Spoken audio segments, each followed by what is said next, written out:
Hi, good day. This is Shana Benjamin, and today we'll be dealing with understanding the bystander approach. Now, some of you all may be saying, what's the bystander approach?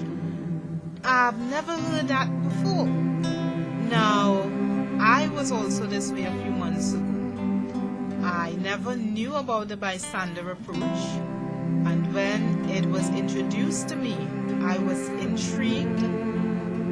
I did not just remain intrigued, but I went and did some research, and in doing the research, I also enrolled with the New England Adolescent Research Institute, NARI. They were offering some workshops and some course sessions, which was sponsored by the National Sexual Violence Resource Center of the United States of America. And I went through those workshops and the course sessions.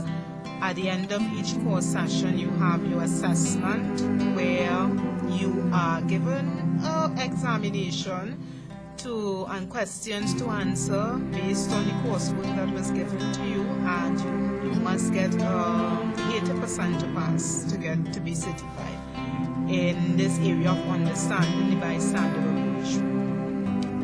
However, in doing that course, my understanding in certain aspects of what happened to me was clarified, because as a survivor of child sexual abuse, one gnawing question always stood out in my mind.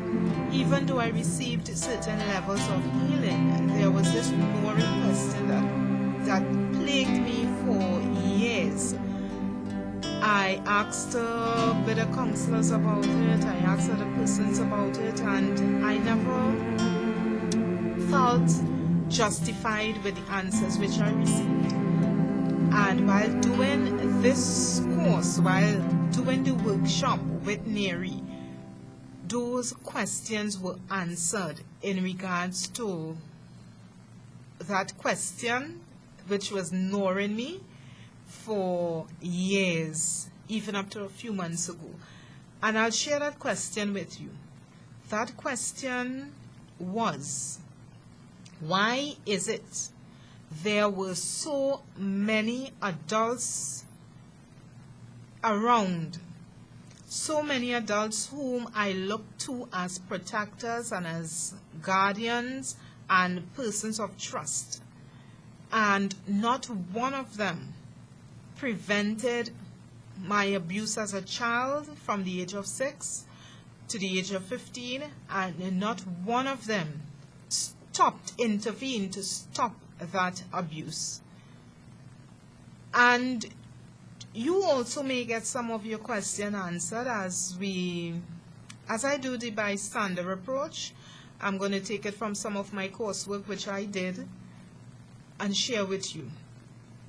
The bystander approach is a beautiful aspect of abuse prevention, and even if abuse may have occurred, it is a beautiful program where you will understand how to deal with situations, and knowing that you as an individual,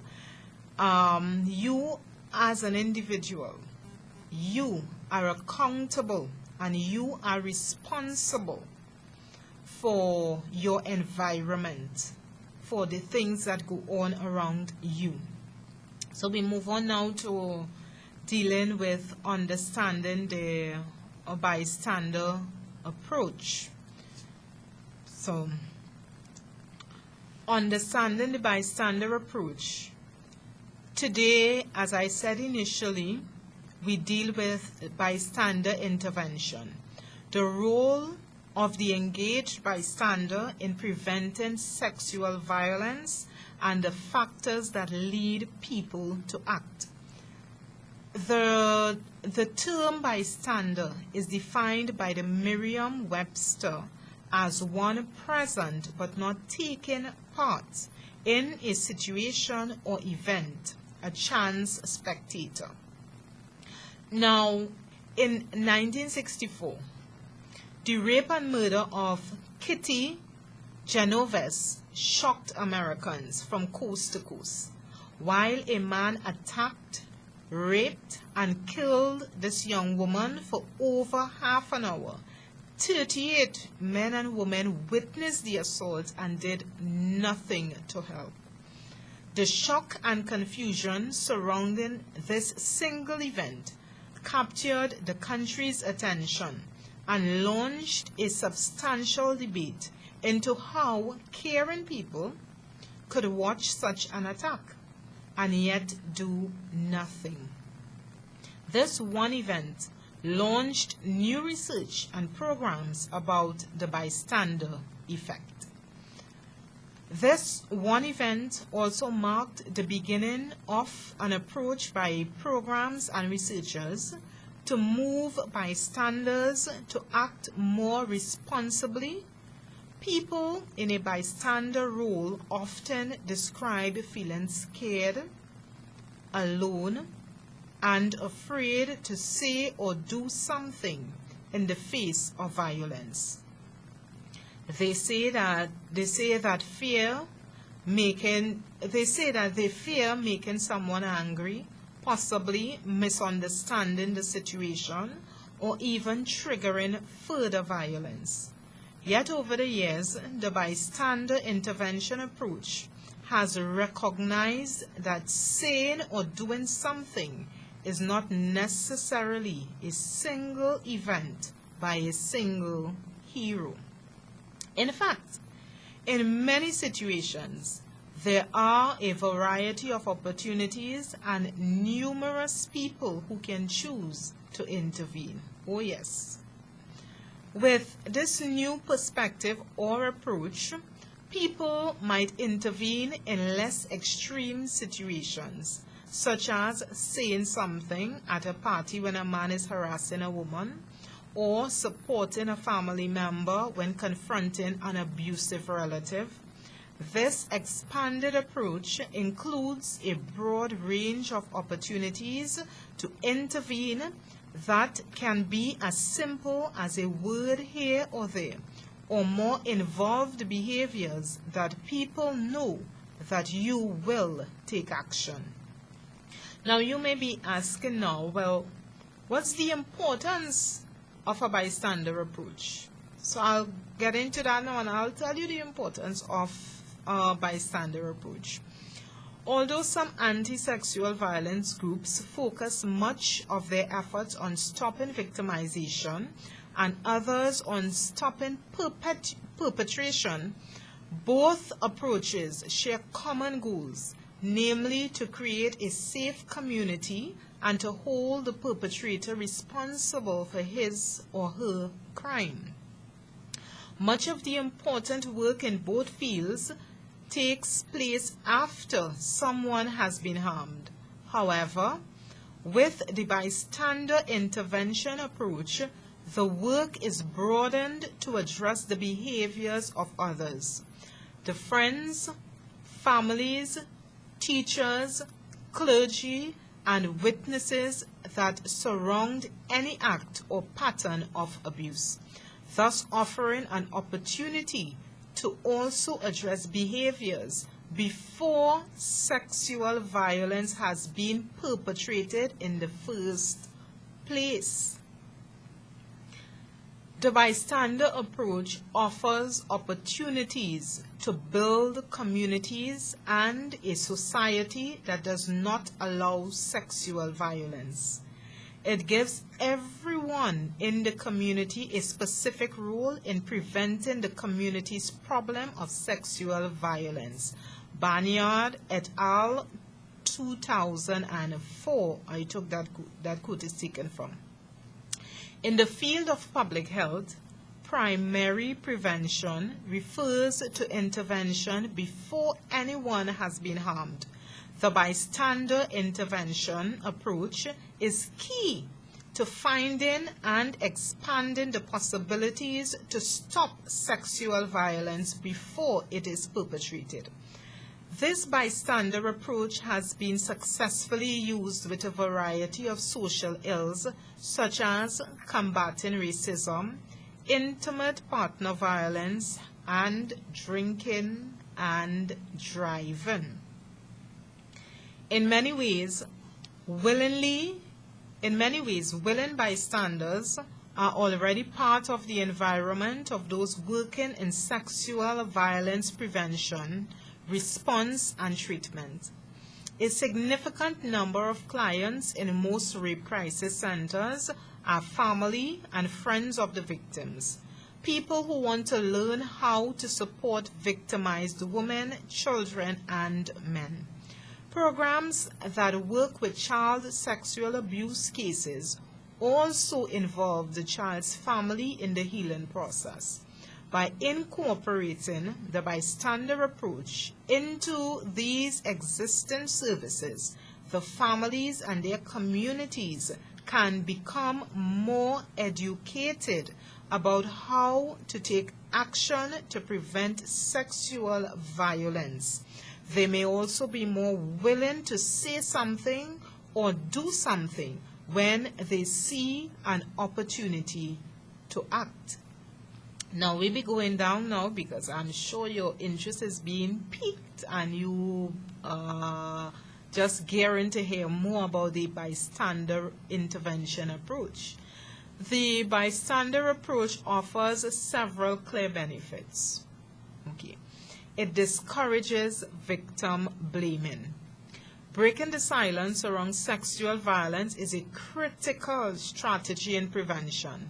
Yet often the ensuing dialogue includes questions to the victim like, how could you let this happen? Or why didn't you say anything? Why didn't you do anything? Why didn't you tell anyone?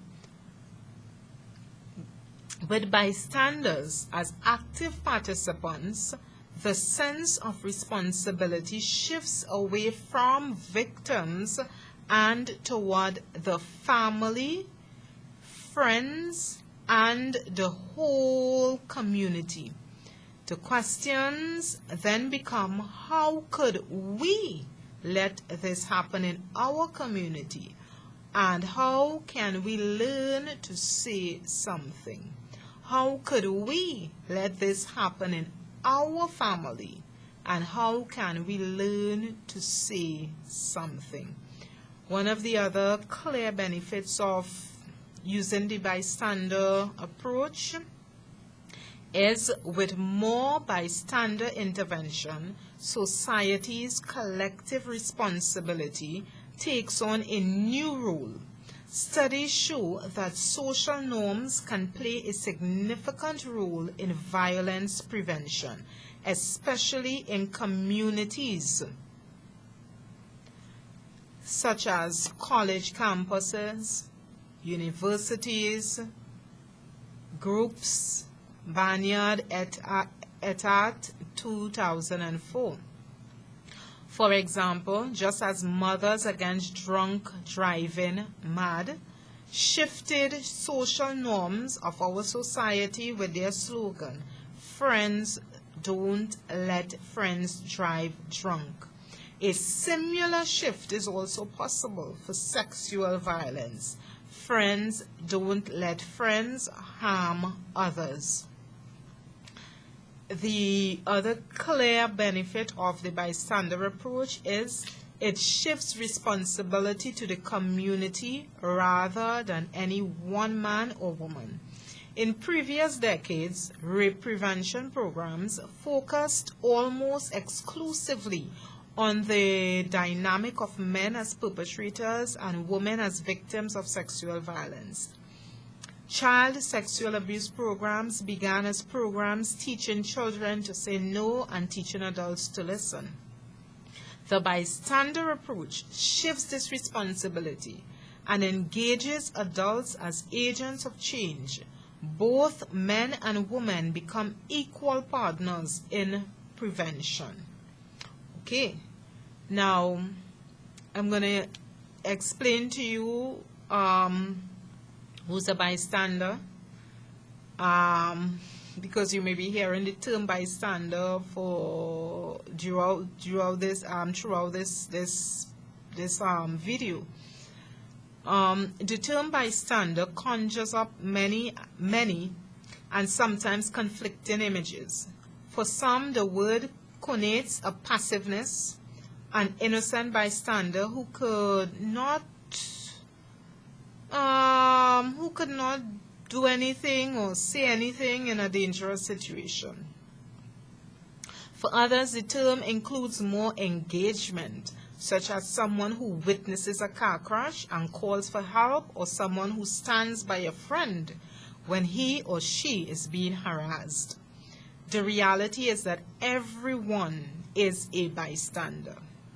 Every day, in one way or another, to a wide range of events that contribute to sexual violence. Every day, we witness situations in which someone makes an inappropriate sexual comment or perpetrates sexual harassment.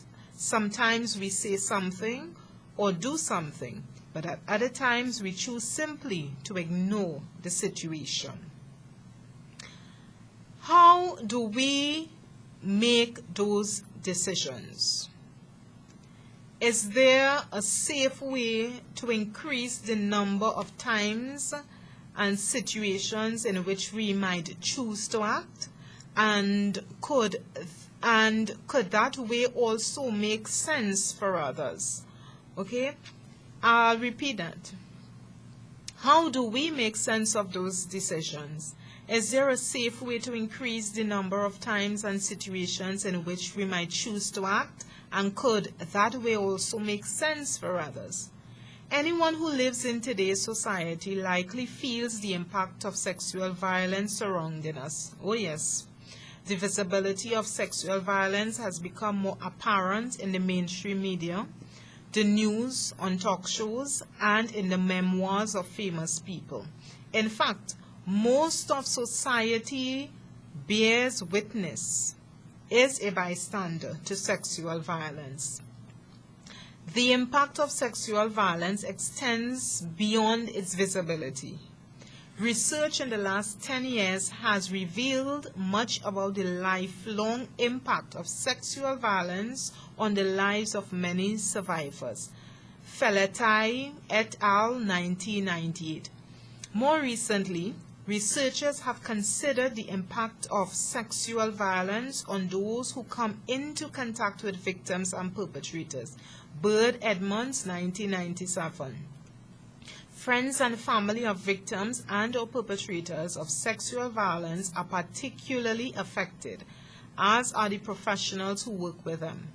If we accept the premise that all of us are affected in some way by sexual violence, how do we decide whether it makes sense to say or do something as an act of prevention? We will look first at what individuals, families, and friends can do. Then we would look at what can be done as a community and in our society. Now, we'll be moving toward individual bystander intervention. How you as an individual, how you as a bystander can intervene and when to intervene. Okay, when we consider stopping sexual violence, we usually think of intervening in individual acts of child sexual abuse or rape. But rarely is the individual act the only opportunity to intervene. Rather, there are literally hundreds of little comments, harassments, and other forms of abuse that lead up to what we think of as the sexually violent act. If we limit our interventions to a culminating event, we miss multiple opportunities to do something or say something before someone is harmed. Instead, think of the event as being on a continuum of behaviors that demand specific interventions at each step. At one end of the continuum are healthy, age-appropriate, respectful, and safe behaviors. At the other end are sexual abuse, rape, and violent behaviors. Between the ends are other behaviors, ranging from those that begin to feel inappropriate, coercive, and harassing. Each situation is an opportunity to intervene by reinforcing positive behaviors before a behavior moves further toward sexual violence. These were some of the words of bystanders who intervened in a situation. I know what she might have to face. I just could not live with myself if I sat there and did nothing. Now, the continuum of behaviors. When looking at all the behaviors along this continuum, there are a number of ways to either say something or do something in each category. There are many ways to take action and many opportunities to take action with no one right answer. Now, the continuum is adapted from the Touch Continuum, Anderson, 2000. The continuum has 5 categories. I'll read the categories and then later on in the video we'll do a little exercise with the continuum. We have healthy, age-appropriate, mutually respectful, and safe. That is one category. The behavior, I'm going again, is 5 categories of behaviors on this continuum. The first behavior is healthy, age-appropriate, mutually respectful, and safe. That's the first category. The second category is mutually flirtatious and playful. That's the second category. The third category is age inappropriate. The fourth category is harassment. And the fifth category is sexually abusive and or violent. Okay, so as I continue, we deal with some steps to intervention. In the wake of the Genovese case, researchers Darley and Latane in 1968 published an important work on bystander apathy. They introduced 5 steps that bystanders must move through before they are able to take action. And these 5 steps are: bystanders must first notice or recognize the event as something that falls along the continuum of behaviors that lead to violence. Then they must consider whether the situation demands action. Next, they must decide whether they have the responsibility to act. Then they choose the form of assistance to use. And finally, they must understand how to implement the choice. Given the complexity of most sexual abuse or sexual assault situations, bystanders often find these 5 steps overwhelming and choose to do nothing. Several decades of research has detailed situational factors that may affect a person's willingness to act. Now, these situational factors include the presence and number of other witnesses, the uncertainty of the situation, the perceived level of urgency or danger for the victim, and the setting of the event. These factors are not static, but constantly affecting one another. For example, some research has shown that people are less likely to act if there are other people around, because an individual may feel that someone else is in a better position to say or do something. This finding is fairly consistent when the bystander perceives a low level of danger. However, when the bystander thinks that someone is in a highly dangerous situation, then the number of bystanders has no effect on whether the individual acts. I will go over the 5 steps toward taking action. the situational factors, the characteristics of the bystander, and we shall look at the continuum of behaviors once again. Now, the five steps toward taking action include: number 1, notice the event along a continuum of actions. Number 2, consider whether the situation demands your attention. Number 3, decide if you have a responsibility to act. Number 4, choose what form of assistance to use. And number 5, understand how to implement the choice safely. Now we'll be going down into the same 5 steps to act in a little more detailed area. Notice the event. Yes. Before people respond, they have to see and understand what is going on. While noticing the event is obvious, in extreme cases of sexual violence, other situations may be less clear. Consider whether the situation demands your attention. When someone notices the situation, they might not see it as potentially harmful.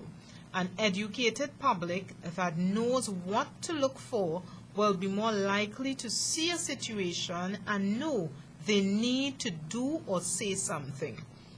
Decide if you have a responsibility to act.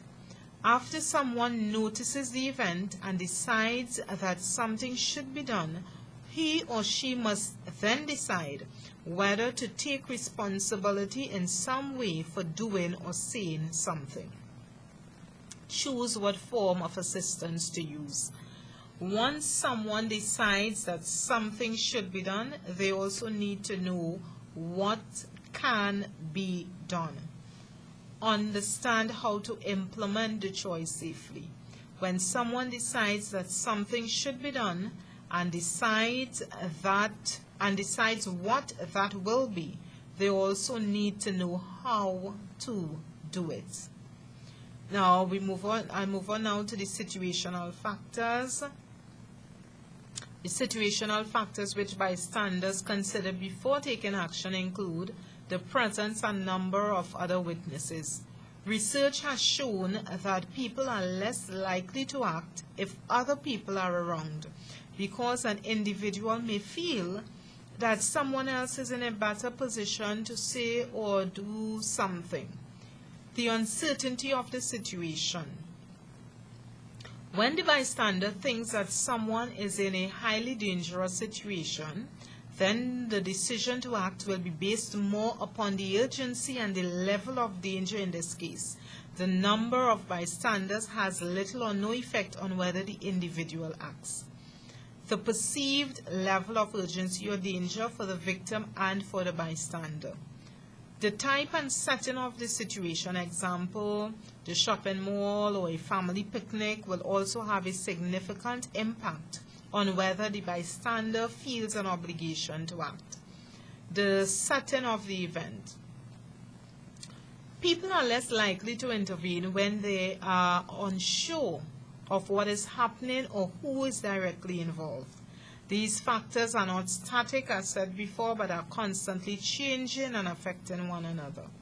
Now, there are some characteristics of a bystander that may influence his or her decision to intervene. These characteristics include: 1. Relevant skills and experience.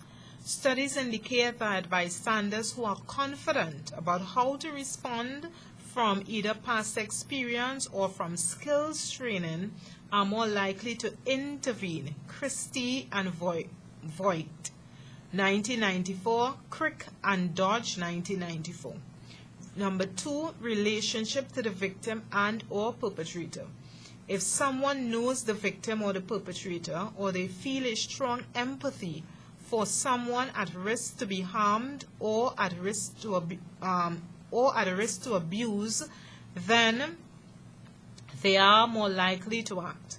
For example, if a father sees his teenage son making inappropriate comments to another teen, he may feel he has a responsibility to say something. Number 3, feelings and attitudes. Bystanders are more likely to act if they feel it is their responsibility to do something. Perception of the relative personal cost of either intervening or doing nothing. Bystanders are most likely to intervene when the cost of helping, personal, financial, safety, or otherwise, are very low. Now we're going to look at the continuum, okay? Again, as we continue. So we hope that you are enjoying this video. We hope that you are getting some enlightenment, some knowledge, some understanding in reference to the bystander approach, and you would seek more information about it. You can contact us and we'll get that information to you in reference to this bystander approach. Okay, now sexual violence continues in our communities because a number of attitudes, behaviors, and ways of thinking allow it to happen, such as boys will be boys, that's between them and it is none of my business. People typically don't think about stopping sexual violence until after someone has already been harmed. However, bystander intervention training is designed to help people understand and recognize the hundreds of little comments, harassments, jokes, and boundary violations that can eventually lead to or seem to give permission for sexual assault. By paying attention and choosing to say or do something earlier and more often, engaged bystanders can prevent seemingly mild behaviors from escalating into more serious ones, and may even be able to interrupt more dangerous incidents. These small actions may prevent some individuals from escalating their misguided attitudes and comments into more sexually abusive behaviors.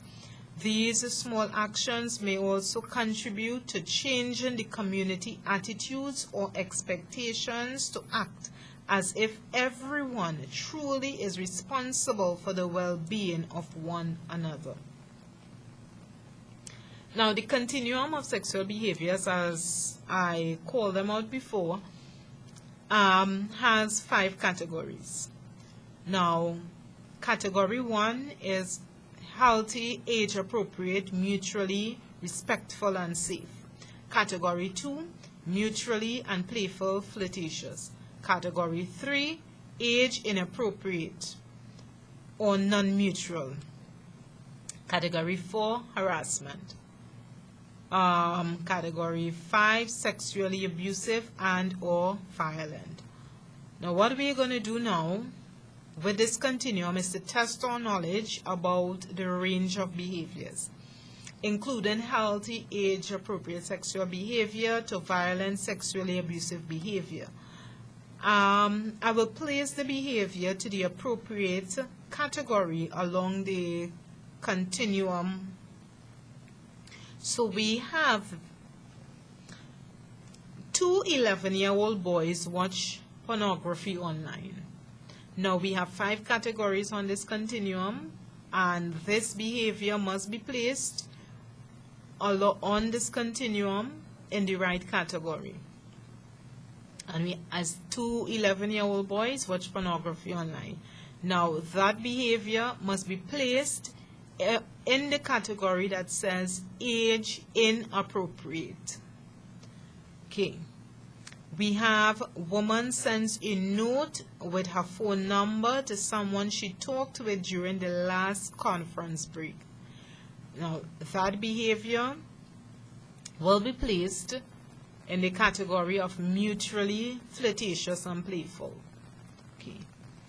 We have construction workers make comments about a woman's body as she walks by. Now that behavior, for the bystanders who maybe around this construction worker, maybe his co-workers who are the bystanders, they will place that behavior in the category of harassment, and they will say to that co-worker, those comments are not right, they are not correct, it's very disrespectful, okay, and I do not feel comfortable being here with you making such comments. We have another situation, another behavioral situation. A store owner makes sexual comments about a customer to his co-worker. What is that co-worker to do? Because persons are not educated about the behaviors and what category to put behaviors in, many times they laugh it off as a joke or they just remain silent. But that behavior should be placed in the category of harassment. Yes. A man physically pressures his partner to have sex. That behavior will be placed in sexually abusive and or violent category. A child discloses sexual abuse. That behavior will be placed in sexually abusive and or the violent category. We have a 4-year-old boy unconsciously touches his penis while watching television. Now that behavior must go in the right category. So we'll place that under the healthy, age-appropriate, mutually respectful and safe category. Parents talked with 12-year-old son about sex and how to set clear boundaries about what is okay and what is not. That behavior will go under the category of being healthy, age-appropriate, mutually respectful and safe. We have, before deciding to have sex, 2 young adults talk about safer sex and how they want their relationship to change. That behavior is placed in the category of healthy, age-appropriate, mutually respectful and safe. So understanding the behaviors and the categories on the continuum of behaviors when you are around your family or even friends, co-workers, classmates and so forth, you are better able to place their behaviors on that continuum and in the right category and to give a proper answer and intervene as a bystander to bring positive behaviors to the fore. Now, we cannot underestimate the power of community and societal policies to affect individual actions. Although no smoking campaigns began as an individual choice for better health, the movement became most successful when it took on a larger advocacy position. Organizations advocated for policies that stopped smoking in public places, prevented companies from marketing to children, and filed class action lawsuits that held corporations accountable for selling addictive tobacco products. In the early stages of this work, the cigarette companies tried to persuade activists to focus exclusively on individual change strategy. But the larger societal approach is what truly shifted the tide towards a healthier non-smoking norm. When empowering individuals to become more engaged, it is important to consider conditions and organizations at the community level. As one study asserts, it is unreasonable to expect people will change their behavior easily when so many forces in the social, cultural, and physical environment conspire against such change. Smalley and Sim, 2000.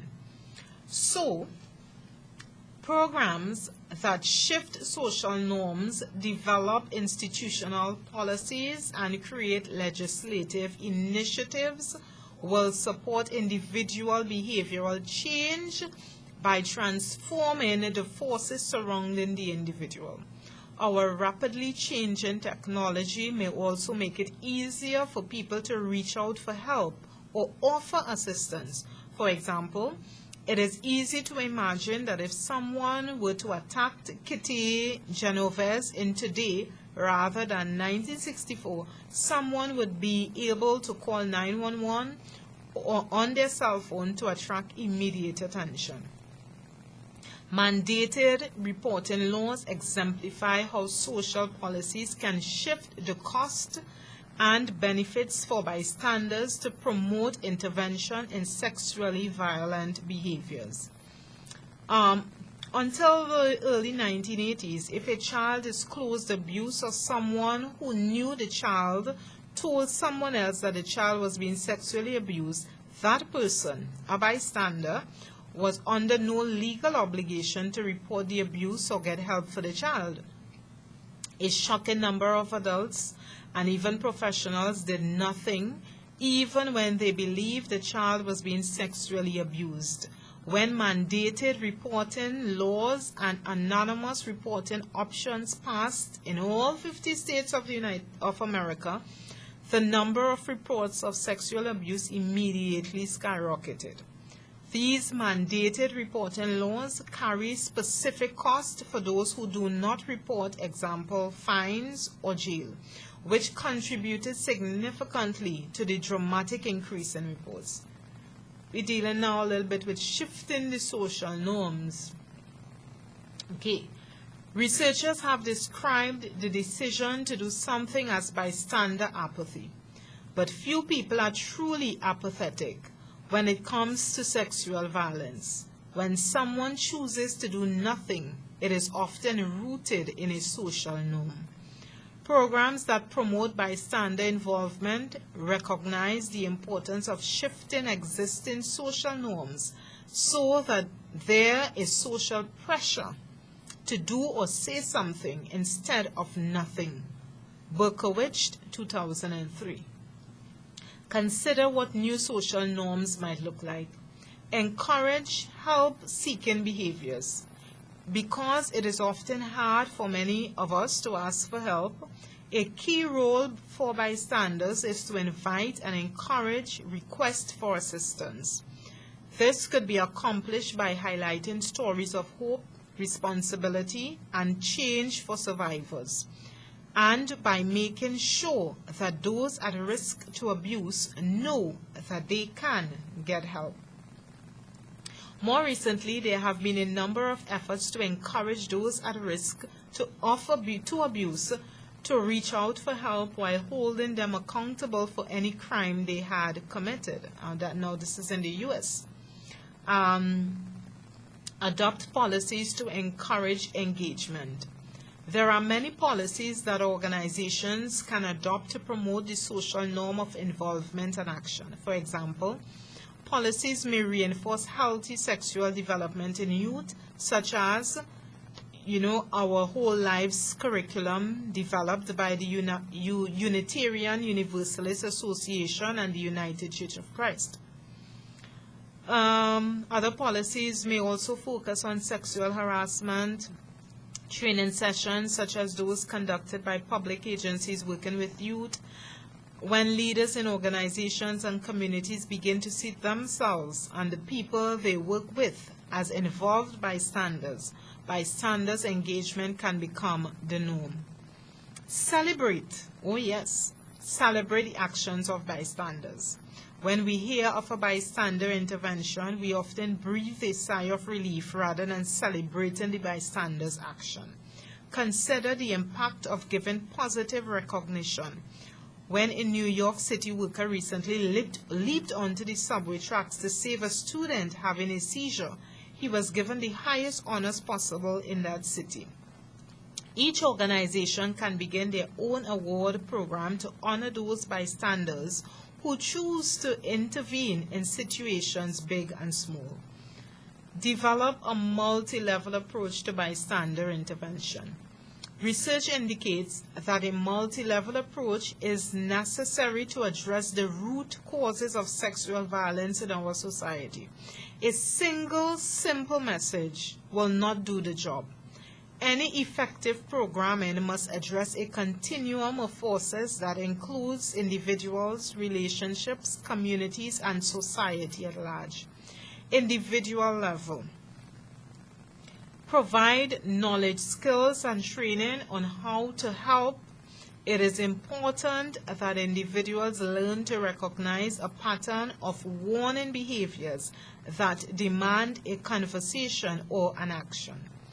Becoming an active bystander means making focused observations, asking compassionate questions, and having knowledge of what to do at various points on the continuum of inappropriate and violent behaviors.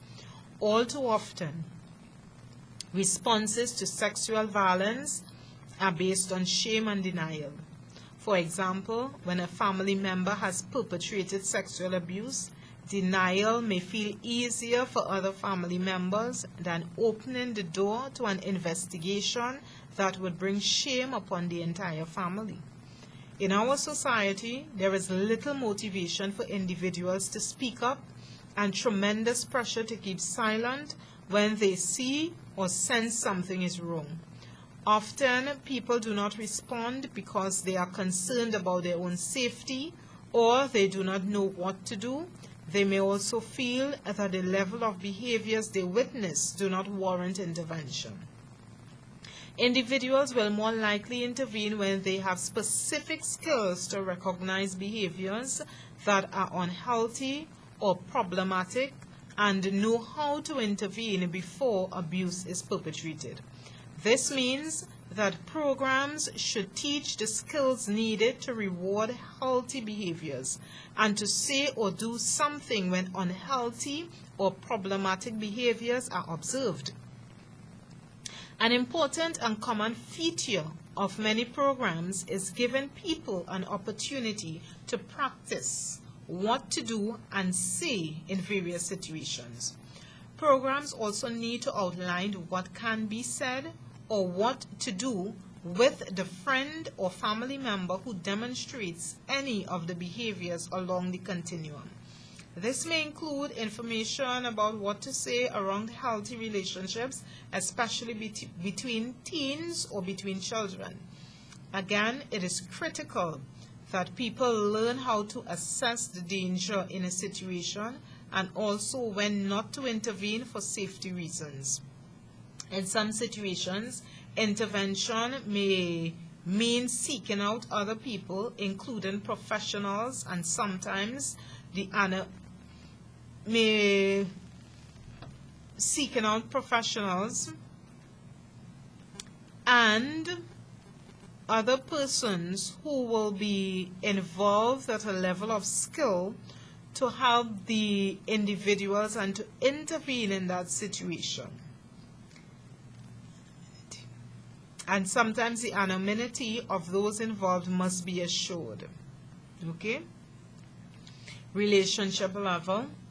Tell stories and be a role model that promotes engagement. We rarely hear or tell stories of assault in which we mention someone who tried to intervene. This absence in our stories conveys an unintentional message that no one could have changed the course of events. To counter this message, it is important to tell survivor stories that include a friend or family member who spoke up to change the course of events. Stories of bystander intervention should also be included when we talk about offenders or those at risk for perpetration, sexual harassment, or violence. Asking some follow-up questions after someone tells his or her story may reveal that other people played a role in how the situation unfolded. Such questions include: did anyone do or say anything to help? Is there anything that someone could have done to help but did not? Who else is or was in a position to do or say something? For centuries, storytelling or mythology has shaped how people within a particular culture think and act. Telling stories and asking questions can show how bystanders may impact situations. Community level. Create organizational policies that encourage bystander engagement. Promoting bystander intervention at the community level can be accomplished by changing the dynamics of a particular peer culture, CATS 2006, or by creating organizational policies that encourage bystander engagement. It is also effective to design and offer programs and resources that support individuals to take action as bystanders. Society level. Advocate for and establish bystander programs, research, evaluation, and policies at the societal level. Positive messages in the culture and in the media coverage, along with policy and legislative changes, may significantly impact incentives for action. Such changes also illuminate the cost of doing nothing. And in closing, this is my summary. Many incidents of sexual violence, from the inappropriate comment at a party to sexual abuse and rape, involve others. That is, others beyond the victim and the perpetrator. While in most cases there is one person who is clearly hurt, often there are others who are affected. There may be others who saw and heard things that made them feel uncomfortable, but they did nothing to intervene. As a result, they may be haunted by their missed opportunity to prevent pain and suffering, especially when the event involved a person they love or care about.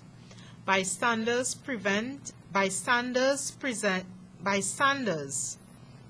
represent a web of people surrounding a progression of inappropriate behaviors, harassment or violence, including those who make a choice to speak up or intervene in some way, and those who do not.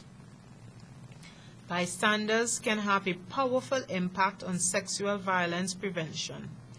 How do we increase the number of situations and the number of people who are willing to say or do something in the face of sexual violence? Bystander programs represent an opportunity to influence individual decisions across a variety of communities. Some college campuses, universities, schools, family-based service organizations, and faith communities have already established such programs. A common goal among bystander programs is developing ways to increase people's awareness of knowing when to intervene and how to do it safely and effectively. Making the change from being a society of passive bystanders to one of engaged and responsible bystanders will take more than just individual actions and scattered programs across the country. Okay? So here ends this video, which just basically touches the little nib on the head in understanding bystander approach, but I trust that what I shared with you, that you have gained some information which will better equip you to go forward in being an engaged bystander. So do have a great evening, and I thank you for taking the time to listen and to watch this video, which deals with understanding the bystander approach. So thank you very much once again. Do have a great evening. So you can give us a contact, you can contact us, you can call us, you can email us and we will be happy to work with you in giving more information about understanding the bystander approach.